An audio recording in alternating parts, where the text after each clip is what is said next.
Aujourd'hui, je vais t'expliquer comment gérer l'anxiété. On va commencer d'abord pour faire un petit rappel sur ce qu'est l'anxiété. Donc l'anxiété maladive s'appuie sur des croyances catastrophiques. C'est une tendance à imaginer le pire, à surestimer le danger et à sous-estimer sa capacité à faire face. Au niveau biologique, l'anxiété peut s'expliquer par un dérèglement du système d'alarme dans le cerveau, en particulier de l'amygdale, le siège de la peur. Voici les symptômes de l'anxiété. Fatigue, troubles du sommeil, maux de tête, étourdissement, vertige ou impression d'évanouissement imminent, nausée, diarrhée ou inconfort abdominal. Maintenant, on va pouvoir passer à la partie sur comment gérer l'anxiété. Pour commencer, la première méthode est d'écouter de la musique relaxante ou des sons relaxants, comme des bruits de pluie par exemple, ou plein d'autres sons. Il y a beaucoup d'autres sons relaxants qui existent. Ou aussi un outil qui est efficace pour gérer les sentiments liés au stress et à l'anxiété, c'est la méditation pleine conscience. Le principe de cette méthode est d'entrer en contact avec nos émotions, notre environnement, nos ressentis et nos pensées en se concentrant uniquement sur le moment présent. Pour éviter autant que possible les pensées négatives, nous nous concentrons sur les sensations que nos 5 sens représentent en ce moment. Ou si après vous vous sentez encore anxieux, vous avez la méthode de l'ancrage. Vous allez dire, mais Maxou, c'est quoi la méthode de l'ancrage? Cette méthode consiste à se dire 5 choses que je peux voir. Par exemple, là je peux voir mon téléphone qui est en train de filmer, je peux voir mon disque dur et un livre, mon casque,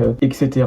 4 choses que je peux toucher, par exemple mon casque, mon t-shirt, le mur et mon téléphone par exemple. 3 choses qu'on peut sentir, donc là j'ai pas trop de trucs qu'on peut sentir, mais vous pouvez vous imaginer ça. 4 choses que je peux entendre, en ma voix, le bruit de dehors, le bruit de mon bureau par exemple, et une chose que je peux goûter. Là j'ai rien, mais voilà pour cette méthode. Ensuite nous avons aussi la respiration, c'est un classique. Inspirer par exemple, alors il y a plein de méthodes différentes pour l'inspiration. Par exemple, inspirer pendant 5 secondes, expirer pendant 5 secondes, et on peut répéter l'exercice pendant 5 minutes au moins 3 fois par jour. Faut arriver à le tenir, mais si vous êtes vraiment anxieux, ça peut vous aider. Cela peut être très efficace lorsque nous sommes anxieux. Notre système nerveux sympathique est activé. Ce système est responsable de la réaction combat ou fuite. En fait, le combat ou la fuite, c'est soit on affronte notre source d'anxiété, ou alors on ne l'affronte pas et on fuit la source d'anxiété. Ce système est responsable de la réaction combat ou fuite. Notre corps est préparé à affronter un danger imminent pour cette réaction. Une respiration rapide et superficielle est une part de préparation. Pendant cette respiration rapide peut aggraver davantage les symptômes de notre anxiété et créer un cercle vicieux. Maintenant, je vais vous parler de mes méthodes à moi pour gérer l'anxiété. D'abord, il y a la méthode de s'éloigner de sa source d'anxiété qui rejoint d'ailleurs un petit peu le truc qu'on vient de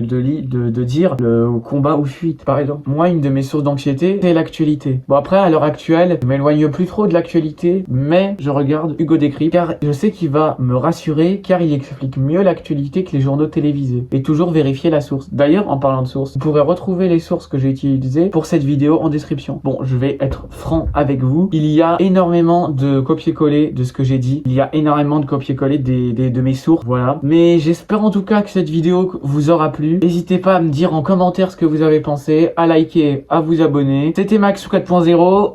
Tchuss!